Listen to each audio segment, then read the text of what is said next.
Ladies and gentlemen, welcome to this week's edition of the Rasslin Report. And here's your host, Rated R for Rasslin and Jonesy Chats Wrestling. Welcome back to another episode of the Rasslin Report. We are live once again, episode 19 of the Rasslin Report, joined as per usual by Jonesy Chats Wrestling. What's going on, Jonesy?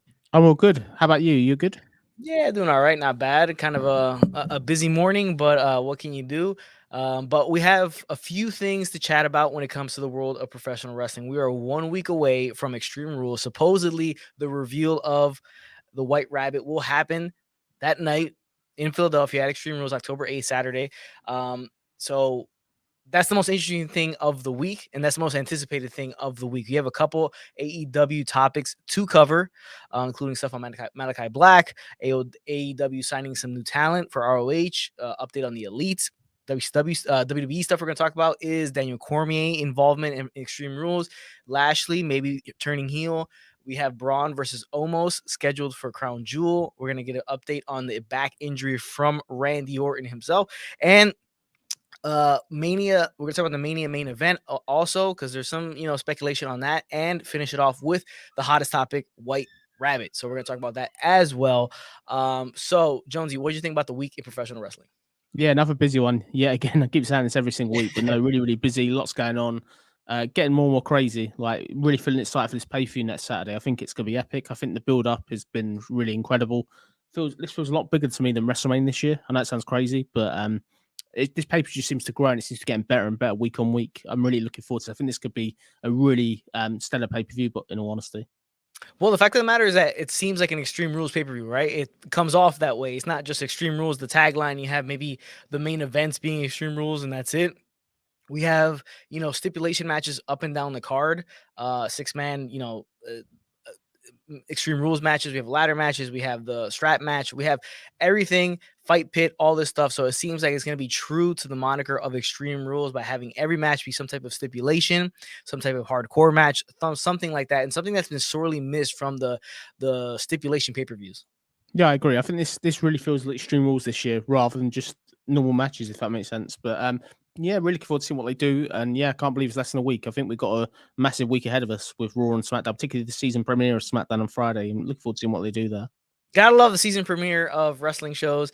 They always beat it like a dead horse, and beat it into the ground when those things happen. So we'll be excited to see Friday Night SmackDown when they continuously bring up the fact that it is the season premiere. So let's do this because it's the season premiere, or let's go all out because it's the season premiere, even though there's never an off season for wrestling. So it doesn't really make much sense, but I get why they do it, because this is the time of the year where all shows, sitcoms come back from their breaks and start new seasons up. So they just want to be, part of the crew. But the first topic we're going to cover, as I spoke about, is the update on Malachi Black. What you got for us, Jonesy? Okay, so Malachi Black. So obviously this past week, there's been a lot of mixed reports regarding Malachi Black. There's reports obviously asked for his release. Apparently it was granted. It's not granted. So Tony Khan's obviously decided not to give any sort of talent any sort of release at all. Looking at this, Malachi Black has come out and said all the reports of him asking to leave are not true. And yes, apparently he's taking his time off of camera for the moment and he's expected back. I'm really kind of surprised, to be honest. I really felt that WWE were finding a way to get him back. But yeah, great move for AEW keeping Malachi Black for me. I think it's one that if he'd have gone to WWE, it wouldn't have done nothing for AEW and would have made it a lot more harder for them to sort of compete because they're not able to go out and get these WWE wrestlers anymore. They're unhappy, it seems. Yeah, it's an interesting story that we're getting, that he, all the rumors said, you heard about the, the kind of goodbye embrace with the House of Black after All Out, seemingly, showing that he was going to be out the door. And then it seems like that's the case. And we talk about the mental health issues he was having, all that stuff like that. And he was trying to get better. So you thought that would signify the end of his AEW run, some time off, maybe some months down the road, maybe Royal Rumble he shows up at WWE, but seems all not to be true. It seems he has not been released from his contract, nor did he ever ask for a release, which I have a tough time believing that's to be the case. I do think he probably did ask for a release. I doubt there's probably some reluctancy to be like, okay, you need this time off in the middle of why you're one of the bigger stables we have on television. So you're just going to go away. And then what happens to everybody else in the stable? Because you're hearing stuff about, Buddy Murphy, maybe, on his way out or unhappy as well. So I have a tough time believing that. I think that's a little bit of damage control because of the timing of it all, with the whole thing that happened with CM Punk at All Out, the scrum, and, him wanting his supposedly wanting his release, but saying, now that wasn't the case. I have a tough time believing that's actually true.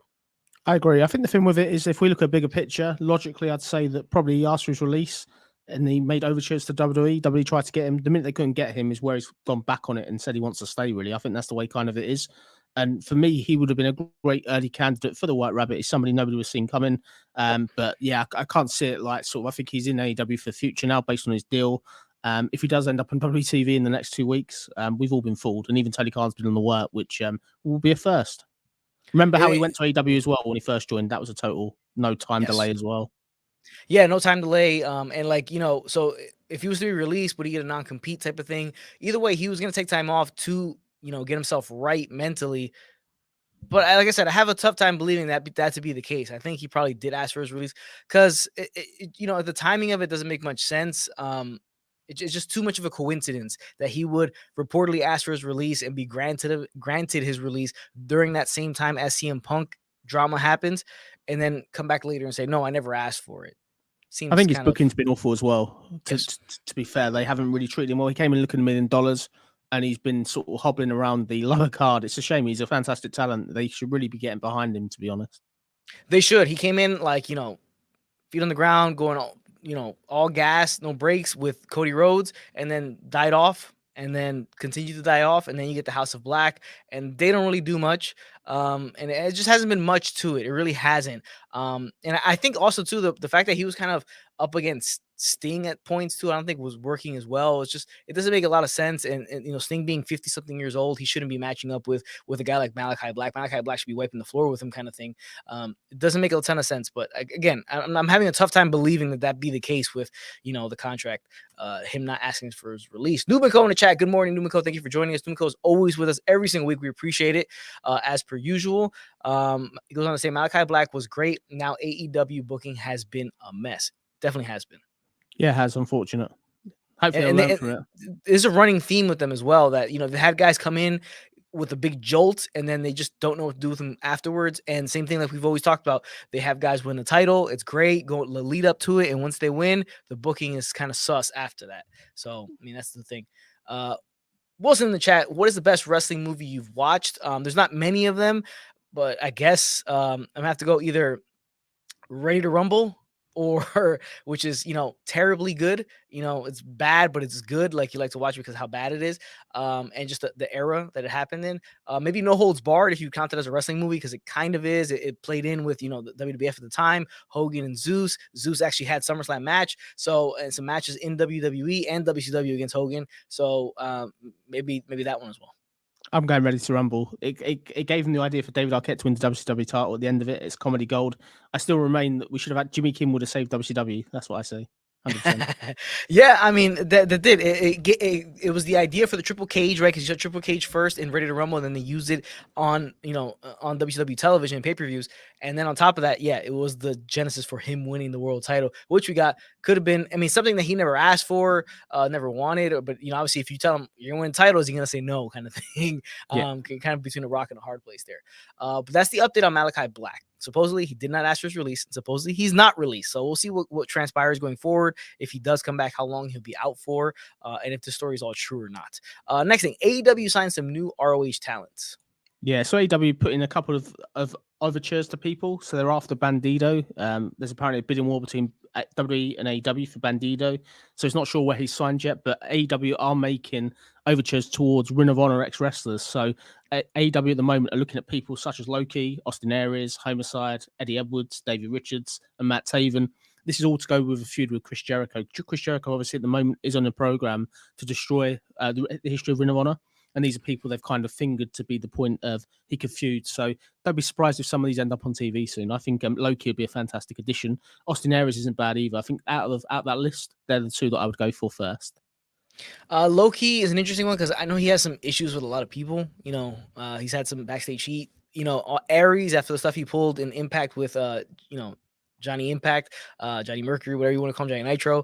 That happened. So there was issues between that, him no selling that. It's two guys that are kind of controversial when it comes to backstage stuff. So that will be interesting to see when they come into the fold, if they do, how that plays out. But you can't deny that talent in the end. These guys, eventually will need to show up, especially if ROH is to become, its own separate brand and continue on with some type of deal, whether it be streaming or whatever the case may be. On Cruise Control, what's up, Lewis? He says, Ayo, The Wrestler was a good movie too. I forgot about that one. The Wrestler, yes, that was a good movie. Interestingly enough, parts of that movie took place in my hometown. Parts where, he wrestled at an indie show, independent show that happened literally like 4 or 5 minutes from my old house. So that was cool. What up? He also says, what up, Lewis? How you doing, man? Thank you for joining us, brother. So AEW, sign some new ROH talent. Where do you see, how do you see ROH kind of fleshing out in the end? What, in terms of where they go, or in terms of their where they go, where they go, but also any importance to them in the future? I think they're just a feeder territory. Like, I think they're just something else for Tony Khan to put some ideas there, to put people to try and shake up that roster, because the roster's bloated, as we said before. Yep. This is a good way to get some of the roster over and to get a double payday. I'd love it in an ideal world if they're booked serious and you can do that inter-promotion feud, which is a moneymaker if done right. But yeah, for me, I think they're just a filler territory, unfortunately. Like, I'd love to see them go back to what they were. But yeah, just somewhere else to basically talents come over and get over and guess then jump to AEW or vice versa, really. Yeah, I mean, I agree with you. I think it's going to be that. I know they put Jericho in it, but I don't think the Jericho stuff's going to last too long. He's probably, it's going to be the angle he's going to destroy ROH. So, I mean, is there much to destroy? They got to build it up for him to kind of destroy it, if they're going to pull that angle. So I don't think it's going to fly well. I don't think it's going to go that well in general. I think it's just going to lead to probably not much of anything, and it's going to be kind of like an OVW style. It's not going to be, I'm not going to compare it to NXT because NXT got hot, and it was like, the top brand at one point. I don't think it's going to be on that level. I think it's going to be more of an OVW or on par with maybe Impact or something like that. I don't think it's going to be anything too special. Rumiko says Bandito is all elite, but he's going to be AEW Dark and Dark Elevation. He's got a point there. Most likely, the tremendous talent that Bandito is, the roster, the way it's situated right now, how bloated it is, and everybody's got, everybody's vying for a spot. He's probably going to be on the YouTube shows. I think so. It wouldn't surprise me. Like, I think either way, like, he'd be a fantastic signing. Whoever gets in, this guy's proved like this past week on Dynamite how talented he is. And WWE are looking for the next big Mexican star. They know they need that, so he'd be one that really they should go for at all costs. But AEW is probably the more sensible choice, in all honesty.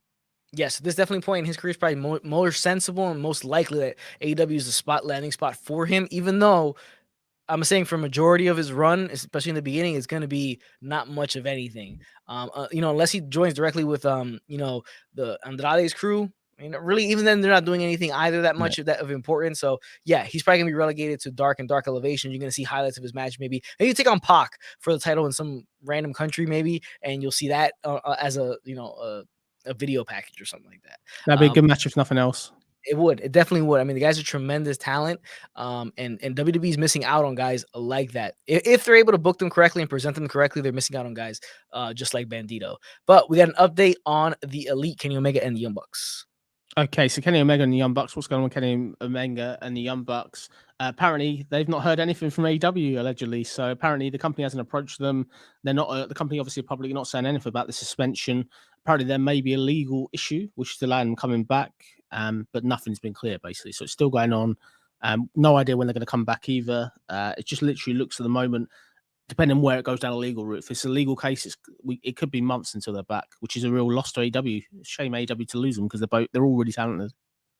Yeah, and they're the inaugural Trios champions. So that obviously that's something of value there. Obviously one of them is a former AEW champion. Guy was the belt collector at one point. Massively showcased on AEW Dynamite for months on end.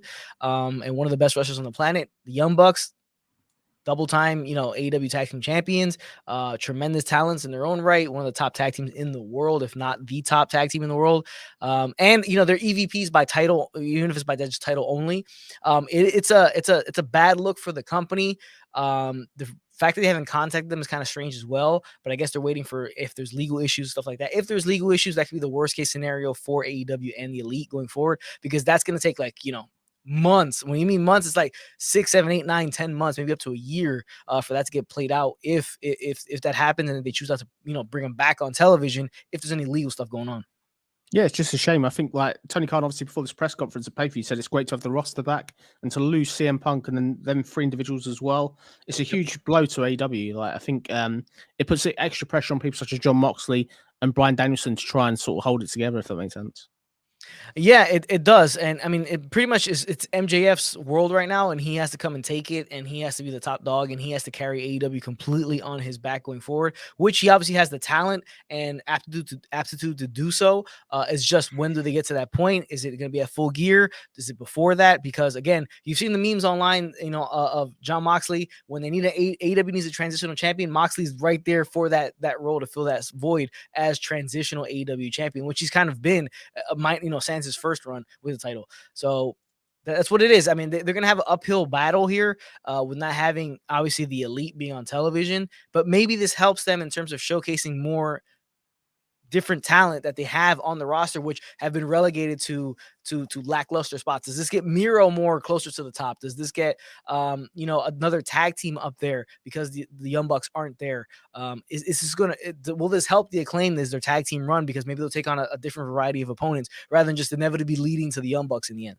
Quite possibly. I think the longer that these people are away gives chance for new stars to be made.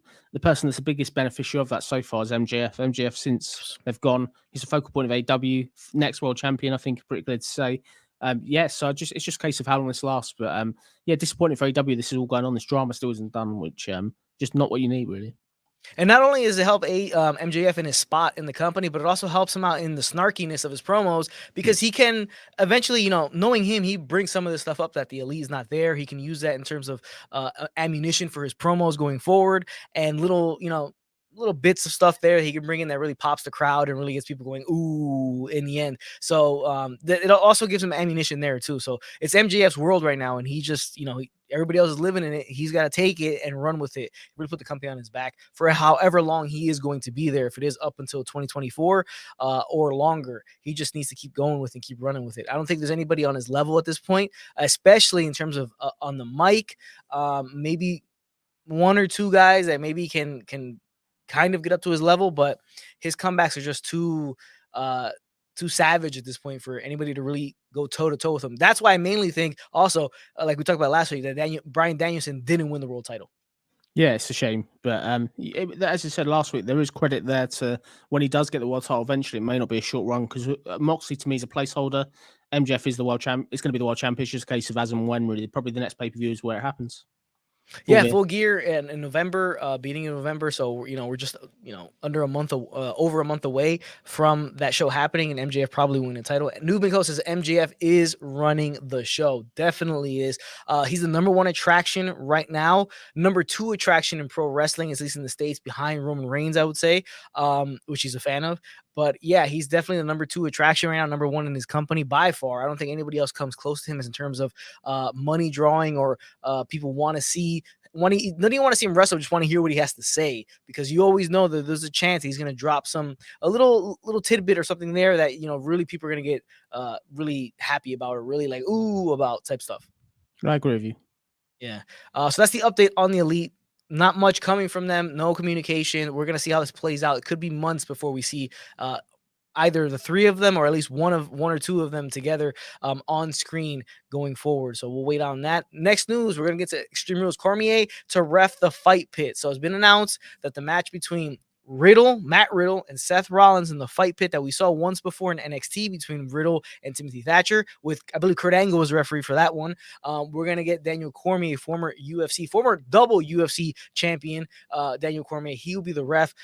There was always rumors of him showing up in WWE, especially when he had that, that shoving contest with Brock Lesnar inside the UFC ring. There's always been kind of, inklings that we may get that. We ended up getting Cain Velasquez. That didn't really pan out, and that didn't work out. But he's coming here in a referee, capacity. Do you think this leads to anything? And what are your thoughts on him being there? Yeah, first off, I think what a great signing by WWE, like for this match. It makes it feel that much bigger. I think really, really sensible, huge signing. A great choice for the fight pit in terms of where it leads. I'd hope so. Like, this is a great opportunity for Daniel Cormier to call out Brock Lesnar for Crown Jewel. Like, so I think I'd like to see that happen if they do that. It's just down to the deal they give. But I think even so, this does help probably Matt Riddle get the win there, because if Seth Rollins does try and cheat or do whatever, it's not going to take anything away from Seth Rollins if Daniel Cormier just hits him and then Riddle gets that win, if that makes sense. But I was a massive fan of this. They've left it very late to announce it, but great move from WWE. This is the type of thing you want to do. This feels like a WrestleMania referee for me. Feels like that level. It's huge. Yeah, it does feel like that, right? Like one of those top WrestleMania referees that, you're kind of like, oh, they brought the celebrity, they brought this guy from somewhere else, like a Tyson or something like that, a referee that style Ken Shamrock, that kind of thing. I do hope it leads. Now, we did Cain Velasquez versus Brock Lesnar a few years ago at Crown Jewel. So it really didn't play off that well. It wasn't really that great of a match. The outcome wasn't that great. Will we get the same? Cormier doesn't look like he's in the shape to get in the ring from last time I saw him. So we'll see how that plays out. But it adds a different, like another layer to the match because it's him, because it's a former double UFC champion, one of the top UFC fighters of all time, and obviously a Hall of Famer. I think it does. And if you do that Cormier versus Lesnar program, there's nothing stopping you doing this whole shoot element, make it look a bit more real than it does. People like each other, like cussing each other, all that lot. They like their press conferences. So this is one that they probably could do as a press conference form, which would work really well. Not too sure it will happen, but I'd love to see it. But I'm going to go probably unlikely. I don't see it happening. I think Cormier's there for the one-off, which will be this pay-per-view. Maybe look to do this at WrestleMania if that interest is there, if he's up to that ability and to do that, if he's in that condition. Now, I'm pretty sure he's going to get somewhat physical in this match. I think you can't have him without doing something somewhat physical. I think he'll help Riddle. Sorry, I think he's going to help Riddle. Basically. He could, I agree with you. I think he's either going to help Riddle win the match, or if Riddle wins the match, he may have like a kind of like a shoot, segment where he shoots on Seth Rollins after the match. Like maybe double leg takedown, drops him down, and he puts him in a hold or something like that. We could see that as well. I think it's probably gonna lend more to that, where he plays it down the middle, but obviously maybe there's a couple of spots where Rollins is upset with Cormier, and in the end, after the match, it leads to like kind of like a physical altercation between the two. Yeah, I agree. I think it's very much Tyson Fury, Clash of the Castle. He's going to have that type of role where he's involved in some capacity. But I think it'll be good to see what he does. But he is a great addition to me. The only other person I'd love to have seen would be Ken Shamrock. But for being nostalgia, I think this is a great chat. The fact they haven't just left it as any normal referee. Look for them on Raw this week, probably to be intense and be pulled apart to where they can't control them. I think that's how Cormier will come into it. Yeah, if you want to do like a weigh-in style type of thing too, is like how they do in the UFC, that'd be pretty cool. Tino's in the chat. Tino, what's going on? He says pay-per-view is going to be huge. It does feel that way. Like Jonesy alluded to in the beginning of the stream, it feels like it's a big time, big level pay-per-view. And again, reiterate the fact that it's going to be fully themed in terms of how many matches have stipulations. All the matches have stipulations. That's probably the biggest takeaway for me out of this whole thing. I just think it feels like more than a B-level pay-per-view. You know what I mean? It feels like an A-level pay-per-view. This feels like a SummerSlam card already, and we're really, really getting into a lot of these matches have got real history, and there's like a lot of blood to the feuds. If that makes sense, a lot of them, there's been a lot of effort in this. It's not just match after match with no purpose. I think this is looking a really fantastic card. When you consider the world champion isn't even on it, it's just amazing how well they've done to build this card up. I think it's incredible from WWE. Big time, yeah. My guy Dan is in the chat. How you doing, Dan? We're doing well today on this beautiful Sunday, even though we hear it's raining and abysmal, but we are doing great for another episode of the Rasslin Report. Thank you for joining us once again, Dan. Next topic. So Cormier in the fight pit. We got a Lashley heel turn coming. Yeah, so this past week on Raw, I don't know if you probably picked up of it. You're quite analytical. Riddle and Lashley's obviously dropped a hint of don't get involved in a match. I think this is planting seeds for later. I don't know when it will be, but Lashley going back to heel. With any luck, MVP will go back with him. I can wish. I hope the pairing was tremendous. I hope so. But I just thought it was really refreshing to see. I think it's really clever from WWE. Lashley as a babyface, it's been not bad, quite credible. It's quite over, but his best work is a heel. So look for him later in the year, probably to turn heel. I don't know if it will be Riddle the one he does it on, but I think it's coming. If you drop this line, why would you drop it 1 week if you're not going to follow up eventually? I think what will happen sorry, after you, go on. Oh, go ahead. I'm sorry. All I was going to say was that look for it to happen after he loses the United States title in frustration. I think that's the time he'll do it. A little bit. That's when I think he'll actually do it. And I think that will then cost these issues. Sorry, I've got you back now. I don't know how much of that you heard. Did you hear all of it? No, you go repeat it. Okay, so look for Lashley to turn heel when he loses the United States title in frustration. I think they want to keep him babyface at the moment to face Gunther, potentially at Survivor Series maybe, but look for him to turn heel after. Yeah, I could definitely see him. Like, him versus Riddle would be fun. It would be fun. Obviously, Lashley has to be the heel in that. Him, I just feel like Lashley always is like a Brock Lesnar type. He's gonna need that Heyman style guy with him, and that was MVP. And they're very similar, him and Brock. So many similarities between the two, not really strong in the mic. And they need that guy with them that kind of helps them out, guide them throughout their careers, whatever run they're in. And I think, they got to get him. I think they got to get him back with MVP. Yeah, they have 100%. Yeah, big time. All right, so Lashley heel turn could be in the works, could be coming soon, maybe later. But next thing, Braun versus Omos, and this is the kind of one of those matches that nobody really wants to see. No, not really. So let's go through the story. Let's go through what's happened. So Braun was originally meant to face Roman Reigns at Crown Jewel. They're a massive fan of Braun Strowman. The Saudi prince is a huge fan of Braun Strowman. Roman said that he wanted this match to be saved for later. So they've then gone to Omos versus Braun. This is why Omos has come back on TV recently, destroying people. Braun is obviously doing the same, but this will be a match at Saudi. It will be okay. Like, I don't think it'll be particularly good, but it'll be further used to elevate Braun. Braun's obviously going to come out of this hoping to look $1 million, supposedly, I've been told. Yeah, I mean, it's a match, like I said, nobody really wants to see. It's just one of those matches. I mean, it's two guys nobody really is a huge fan of, probably more of Strowman than they are of Omos. And it's just something that they're requesting in Saudi Arabia, so that's why they're giving it to them. It's just gonna be a sloppy match, not a fun match to watch.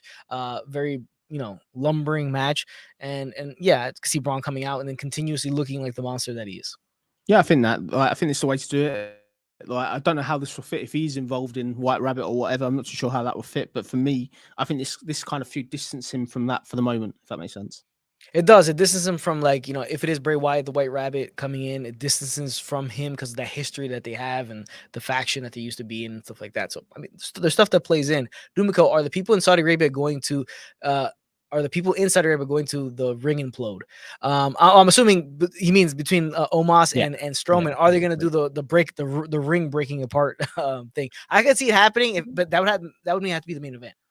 Maybe that's the thing. I think the thing with it is I think they want it nice and clean. Braun to win quickly. Another quick note on this: the reason why Braun's there as well. Logan Paul and Roman's are only happening now because of Logan Paul's energy drink.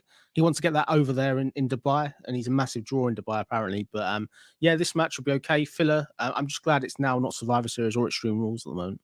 Yeah, it's better to be put on a show like Crown Jewel rather Yeah. than a pay-per-view people really, are clamoring to watch. Which Crown Jewel is that event every year that's controversial. WWE still does it, but it's something nobody really cares about, and nothing really of importance ever really comes from that. Every once in a while, you get like a random title change or something like that, but for the most part, it's one of those pay-per-views that's just there for the money. That's all it is. Just dollar signs. That's all they see over there. But you're gonna get Braun versus Omos. So, if you want to watch Crown Jewel, that's one of the matches you're gonna get. Hopefully, it's nice and quick. Like this stream is gonna be a quick one. Next topic: Orton back injury. We haven't seen Orton in a long time. He's been gone for a while. Yeah, some mixed reports this week. So you've got Dave Meltzer saying that it's really severe. No idea when he's coming back. Tom Collier, really good source. Check his channel out on YouTube. Yep. He reckons it's not severe. He'll be back quite soon. And I have heard that Randy Orton will be back about the Royal Rumble. But for me, it'd be interesting where he is. Obviously, Randy's had a lot of toll on his body. The thing I would say, if it isn't serious, surely he'd be brought back already to kind of to elevate that Riddle Rollins feud. But when he does come back, interested to see the placement of him. I just hope it's not too serious, really. It's a shame to see him injured because him and Riddle were doing some fantastic work. And I think they would have been on a singles feud by this point. I think Rollins and Orton would have kind of switched roles in this feud if this would have been the case. They won the injury by now. Yeah, I mean, he's been gone for a while, so it has to have some type of, significance, the injury. It can't be that minor, but it could also be maybe they just don't want to bring him back because Riddle's been having a good run as a singles with Seth Rollins. They want to kind of run the course of that whole thing and then figure out a spot where you can bring him back where it would make most sense. Maybe if you so much time apart between Riddle and Orton when he does come back, there's a big pop. Maybe, you could play the whole, they're going to be back to normal, back to the tag team, and then maybe Orton turns on him or I think Riddle turning on Orton may be the more fun storyline. I think everybody's expecting Orton to be the one to turn on Riddle. I think Riddle turning on Orton would be more fun in that aspect. But I mean, maybe they're playing that. More time apart, people kind of don't. They forget about it. Once you see Orton's making his comeback, people are gonna think, oh, we're gonna get the tag team back. Where's he gonna fit in? And then you can play that angle up and have him immediately either join Riddle again and tag team it up again or feud. I think Riddle and Orton WrestleMania. I think this is a match that needs to happen. Should have happened probably already if it weren't for injuries. They'll have a lot of time coming out the Royal Rumble to build that. Maybe Riddle accidentally eliminates Randy Orton or vice versa that starts it, and you can then do the heel turn of Riddle turning heel, which I'd love to see. But look to see it. I just hope when Orton does come back that he's not involved in that sort of Bray Wyatt nonsense that he was before. I'm hoping that's totally gone. Like, don't get me wrong, it's great history and stuff like that, but back of my mind that may come up, unfortunately. It could. I mean, if they're both there at the same time, they definitely could, because WWE likes to fall back on storylines that have somewhat worked in the past. They like to rehash a lot of things. But that's the old regime. This is a new regime, so maybe we're away from all that and we're saved from that nonsense. But we'll see what happens. He's been gone for a while. Hopefully, he comes back sometime soon and with something fun to do. I just hope it's not like, oh, okay, let's go right back to where we were before. Maybe do something a little more interesting. I agree. Next topic, WrestleMania. Mania main event if Rock can't make it. So we don't know if The Rock is going to be able to make it. He's movie schedule, I think, is pretty freed up during that WrestleMania build-up or the WrestleMania season. I don't think he has much in the works. We're going to see how this plays out because the XFL doesn't start till, right after the Super Bowl. So he has, maybe he's going to be in the middle of XFL season, but I don't think that's super important. We're going to see, does he have time to make it? And what's the main event if he doesn't make it? There's a couple of caveats. So if The Rock isn't going to be there, you could either do Cody Rhodes and Roman Reigns. That's one that'd probably be quite easy to do. Kevin Owens and Roman Reigns is another one they maybe have to do. A lot of this is crux on Roman Reigns being there. Like if Roman Reigns somehow got injured or whatever, that would then go a bit AWOL. Everything I've heard at the moment does say The Rock's going to be there. I don't think there's a case of him not being there, but look for it to happen soon. If he isn't there, then we'll just see where they go. Now, okay, so The Rock and him is one of those matches that you're kind of like, I understand why they would do it, right? A lot of money involved. He's a mega star. They're related, this and that. But it's just a match. If the title's involved, it's a foregone conclusion, like we've said before in previous streams, that Reigns is going to come out on top because this guy's not going to win the title because he's not going to be around. I see him probably being there because it's in LA. It makes the most sense. He's shown up in that stadium a bunch of times. Super Bowl, he showed him there in the first game for the Rams in the regular season a couple weeks back. So he's there, so I don't see why not, but title needs to be away from this. And if he's not the one to make it, then it has to be Cody. I think it has to. If Cody's back in time, it has to be Cody Rhodes. I think it has to be either Cody or Rollins. I don't think KO. It depends on the storyline. Again, it depends on the storyline. I don't think they can find a way to kind of get him there to be the WrestleMania main event against Reigns. Even though he was the WrestleMania main event for night one against Austin this past WrestleMania, that's a little bit different. But yeah, I just think it has to be Rollins or it has to be Rhodes if it's not The Rock. Or the other one, this one would be, imagine there's no world title, for example, or the world title's on another match, would be Gunther and Drew McIntyre's another one that they may do. Like, I could see that happening. I don't know if that's the main event level as such, but that's a match I could really see for the Intercontinental title, probably at WrestleMania, if it's something that could be a night one, maybe main event. Yeah. Potentially. I think the thing with it, and also another long shot as well. They've got one or two directions they could do this. Either look for Sami Zayn and Solo to face Usos. That could be a match as well, potentially, in a bloodline kind of shutdown, or it could just be Sami Zayn out of the bloodline trying to get that world title shot against Roman as well, potentially. But interesting what they do. But I think Roman and Rock is probably the way that we're going to go, in all honesty.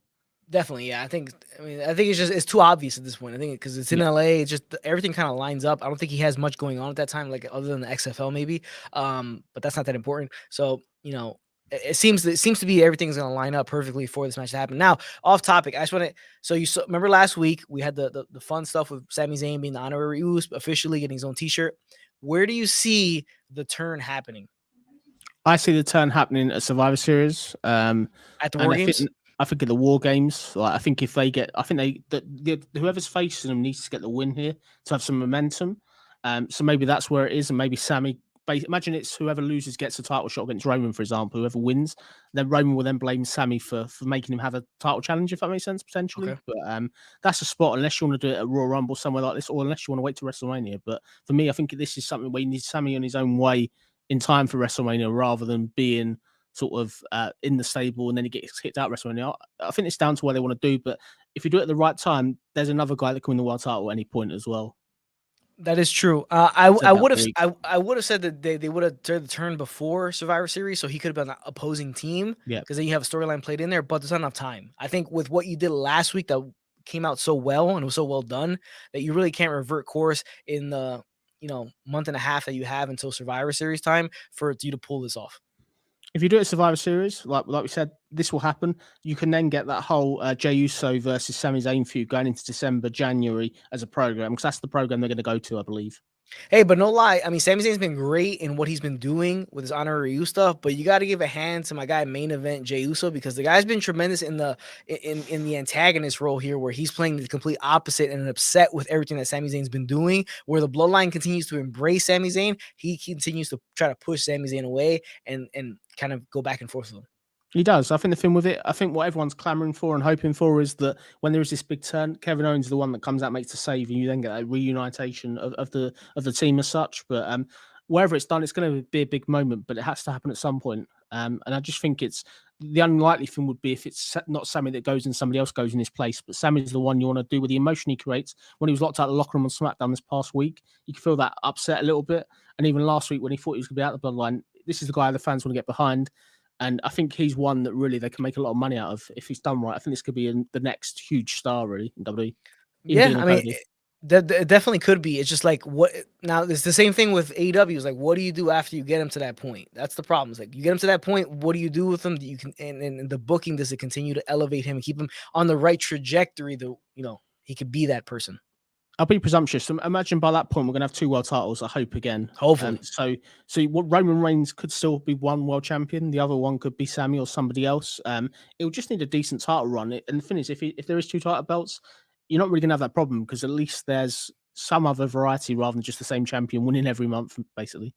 That's the problem. Yeah. Eric is in the chat. My cousin Eric. Thank you for joining us, Eric. Late as usual. But you're here. Appreciate it, man. Always appreciate it. But that topic out of the way. We're gonna see how Mania plays out. I mean, believe it or not, we're not that far away from Mania. Once again, every year it comes up quick. Once you get to January, I mean, you already know it's WrestleMania season, it's the Rumble. So we'll see how that plays out. We'll see how the Bloodline continues to flesh itself out and where it goes from here, and the rift between main event Jey Uso and the honorary Uso Sami Zayn.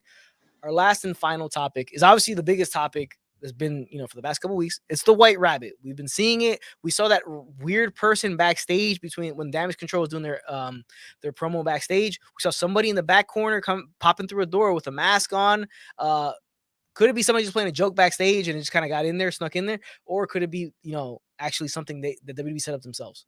Yeah, I think that stuff like that's been really cool. Give WWE credit. The whole teasers and stuff have been that level above. Best thing I've seen in WWE in terms of new wrestler coming in. Really, really inventive. Love the TikTok thing on Raw Monday. Really, really clever. And this past week on SmackDown, so many layers and detail to that message. Like even the fact you get a phone number out of it, which you call, and then there's a voice, and then you have to decode it at a certain speed and stuff like that. That obviously this voice gives you then the basic coordinations when you organise them at Bel Air, which is obviously going to be Fresh Prince of Bel Air for the pay-per-view on Saturday. Really, really superb. Even if we do have an idea of Bray coming back, Bray is coming back.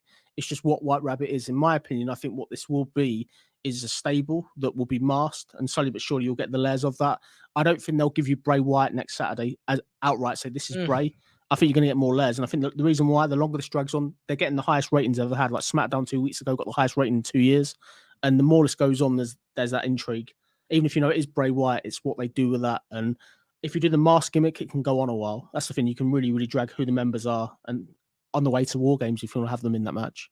That's interesting. I didn't think, that'd be interesting way of going about it for WWE. Kind of keeping it a secret, debuting something, but still keeping it a secret as to who these people are and who's underneath the mask. I mean, the only problem is sometimes by body types you can tell who's who, kind of thing. Like with MJF being the Joker, you knew it was MJF by kind of the way he walked, the way he, by the walk itself, you knew it was MJF. As soon as he got that casino chip, he was walking on the aisle. That's MJF. You can just tell by the way he walks. So that's tough. It's the mannerisms. It's the way they move. Sometimes the body type can give it away. That's the tough part when you try to pull a mask gimmick and who's under the mask type thing. Maybe more pageantry to it to make it more ambiguous, but that's a tough sell. It is, but I do like it because it continues the intrigue. It's not like instant gratification. Boom, there you go. This is what it is. All right, what's next? It's like, okay, this is it, but not completely. Let's keep the intrigue going and the Easter eggs going and stuff like that. That's fun. It's been fantastic. The only thing I've got with a small issue is wherever the placement is of the White Rabbit, there's no real hint of where it's been. There's nothing consistently week on week where it's targeting somebody, where you've had a superstar scan a QR code to say who's this, they're after me, etc., etc. So this is the $1 million question. So next week, if they do have the White Rabbit walk out, obviously the White Rabbit to me is probably going to be masked if Bray just walks out and nothing's happened. My only slight concern with it is WWE when they've had these great vignettes building up. When the debut happens, it's nothing. There's no history on the vignette. They don't even mention it or anything like that, which could be a slight concern. But I want this to be retribution, but done right. I want this to be done with we're trying to guess who's in the stable. It's not obvious, and then you are getting them payoffs when people turn on people. So that when you do get them big reveals, we all know it's Bray, but who's with him and the reason. And if you do this right, this could lead to like a Bray Wyatt Karrion Kross match at WrestleMania, I think, potentially, which could be a bit like Kane and Undertaker again. I mean, the video package have to mean something, like you said. They have to mean something in the end. The messaging has to mean something. It can't be like how Chris Jericho had to save us, vignettes, and it was kind of like it doesn't really fit. Like after he debuts, that stuff didn't really fit that much. It's just kind of like it felt like it was gonna be somebody more, I don't know, more gimmicky rather than just Chris Jericho. But yeah, they have to mean something in the end. That's a great point by you. They got to mean something. It has to be like, okay, this is why these video packages were happening. They make sense now. Somebody has to come out with something of a white rabbit for it to make any sense whatsoever on Extreme Rules, the night of Extreme Rules. It wouldn't surprise me, say if they pull something stupid and somebody comes out that's not even Bray Wyatt just to get the fans ticked off, and then Bray does turn up. Like Bray's signed, as we said last week, but it's just what they do with it. But I think credits WWE, this is the most exciting about a new gimmick coming in for ages. Like the interest from everybody's buzzing, and the level they've done with obviously these phone calls, all these other teasers and stuff like that. They need to be this consistent the whole way through. But I'm really, really buzzing for this. It's another reason why I'm excited for the pay-per-view. It's just down to what they do. We obviously a couple of weeks ago we thought he was going to debut, and then that never happened. It delayed. Look for the delay again. That's my prediction for you for the pay-per-view. I think it would be delayed. If he does come back, the match to do it will be Karrion Kross and Drew McIntyre, I think. Or he could get involved in Finn and Edge, if they're the two, I'd say. But for me, Karrion and Drew's the one that he needs to do it. And I think that Karrion and sort of Bray as a combination could be fun to see if they do that. Although they are on different directions, it looks like. They are, but I think I think it could play well. I think it really could, because they're good. It's tough because Vince would have never had two guys with similar gimmicks, kind of thing, super dark kind of gimmicks, and all that pageantry on the same show. Triple H may be okay with it if they're not together, but I think they probably mesh the best together. Maybe you add some other guys in it. Could be interesting. Chris, my guy Chris, what's up, brother? Thank you for joining us, man. Eric says, look, like the whack faction they had during the pandemic with Mustafa Ali, I'm sorry. Mace was Namaste, and I already forgot the other T-Bar, Slapjack, and Reckoning was Mia Yim. Talk about retribution. I hope it's not. They can't make the same mistake twice when it comes to that. WWE can't surprise you, and they will make the same mistake twice. But I don't think it's gonna be something like that. I think it's gonna be fun. It's gonna be interesting with the build up and the teasing of everything. It has to be. I don't think the finish. I don't think they'll screw this up because it's that good. If you look at it like this, everything in the road to this has been that good. And the last thing I would say as well about that is with Karrion Kross. Remember when he grabbed Drew around the throat last week? He says, "We got you where we need you." The key word is "we." It's not about Scarlett either. That's the way I look at it. That can be another one to cover Bray, but I think it'll be interesting to see what they do. I just really hope that it's delayed. Like I think they need to keep these teasers going. I get you don't want the interest to be burnt out, but it's just a case of getting it to the point where it does debut. And you want a debut, you don't want the answer on night one, as you said. I think if we do this, we'll need the White Rabbit entrance, the way it's been with the whole music. They've got to have that soundtrack there the whole way through. Let's make this the creepiest thing we've seen in wrestling. I think this could be really, really good if done right, particularly going into Halloween as well. Yeah, I mean, it plays well into the Halloween concept and everything like that. Could be cool. West Coast Podcast. Hey, yo, maybe I like the Scott Hall right there in the beginning. Hey, yo, maybe Bo gets revealed as the person behind the QR codes at Extreme Rules, and the person in the mask during the Raw Women's segment. They have more to then have more build for Bray's debut. Now, that's something that people have been wanting for a long time. Bo Dallas and his brother Bray Wyatt to be together in some form or another. I'll tell you what I'll give you. This is what I think. I've not heard anything. This is what I predict. Eric Rowan, I think, will come back. I think he's one that's very easy to do. Bray's close to him. It's very easy to do. Another one that they could do is Mustafa Ali. He's another one that is a great talker. That can explain the whole QR code thing. If they want to do that, he hacked it. He can do all that. That's another way of doing it. And I think the other one as well is Dexter Lumis. I think they've got to do. Dexter's obviously in this feud with The Miz. It's a feeder feud going on just to fill TV. Look for Dexter to get out of this if he's in the stable. For me, it should be a stable. If it's just Bray on his own, it's okay. I'm happy to see Bray back, but he's far better with a stable where he can be in control, and that further delays it. You need him to stay as far away from possible from the bloodline, really. If you bring him in and he's with Roman Reigns, it's going to not end well, I don't think. Yeah, you can't bring him in the top, I guess, the top dog immediately, because then like you book yourself into a corner. Who's going to lose? The guy who just came in or the guy who's your top guy by far? It's a tough thing, but I do like what West Coast Podcast brings here. Bo coming back. People have been wanting that for a while because they are real life brothers. That will be super, super interesting and a really creative way for WWE to kind of bring Bo back into the fold along with Bray. Somebody's got to be behind the QR codes, like you said. Could it be Mustafa Ali or something like that, playing back on the hacker gimmick that started kind of Retribution? I mean, there's so many ways you can go with it, so many callbacks you can make, and it could be something that we've been planning this for years type of thing, even though they haven't, but they can play it off like they have. Oh, remember this storyline from back then? It's been in the works this whole time, and this is where it's headed. This is where it's finishing, kind of thing. I think the thing is just down to placement. If you look at Bray, the other thing is he could come in with Judgment Day and be that leader. Obviously, big word this week about Finn Balor getting a push, huge push apparently. It's just down to what they would do. I think just him coming in and Bray doing what he can. If he's got this creative freedom to do what he's done so far, looking forward to seeing it. I'm excited. But if he comes out next Saturday and he's just out there like smiling, there's no white rabbit, no nothing. For me, it weakens it a bit. You want to have this mystery, you want to have this intrigue. Don't give all the answers away on week one. Let's do it for a few weeks. Let's at least get behind it. And what should be used with this, with Bray's comeback, shouldn't just be a great addition for WWE. It can elevate people that are being pushed at the moment. It's done right. Yeah, I mean, could we get a higher power reveal in the end? Who knows? I mean, there's a lot of stuff. The problem is, I don't know who you would do then, unless you do a baby face, unless you do a Cody Rhodes down the line, maybe. I don't even know if it's that level, because Bray really would be the higher power. Really. Yeah. Definitely would be. Eric, LOL, Slapjack, did he get released? Yes, he did. Shane Thorne got released. He did, unfortunately. Yeah. Chris Wrestling Reviews. I feel if they do bring Bo Dallas back, they may just call him brother. Bo and Bray being in a stable would definitely be worth it. It definitely would. I'd be a huge fan. People have been wanting that for years. Especially after Bo kind of fell off, and then everybody was hoping that we can be brought back in with the Fiend gimmick and all that stuff like that. And also with Braun Strowman, it's a good thing that they didn't throw him inside the WWE title picture against Roman, because it would look bad for Strowman as well. It's tough. Yeah. It's like, I don't like the AEW's done this when they bring in guys and they immediately put them like in a big spot, like when their first match, and then like you have to have them lose. They ain't going to win. And then they fall off a cliff. You saw that with, Lance Archer, you saw that with Brian Cage. Have you seen that with other guys? Ethan Page was another one who kind of showed up, and then he felt like he was in a big spot and kind of just fell off a cliff. Guys like that, when you bring in, you shotgun them immediately as soon as they debut, you're in a tough spot, because as long as your champion's ready to lose, then it makes sense. But if he's not, then it makes no sense. No, I agree with you. I think the last thing I was going to say about the White Rabbit as well, if it was me, I'd actually hold off the Bray reveal to Survivor Series and do it in the War Games. That's what I would do personally. But That'd be cool. I don't think people got patience for that. Imagine if Bo does come out, people will boo. Look for that. I think people will absolutely boo, unfortunately. People haven't got patience.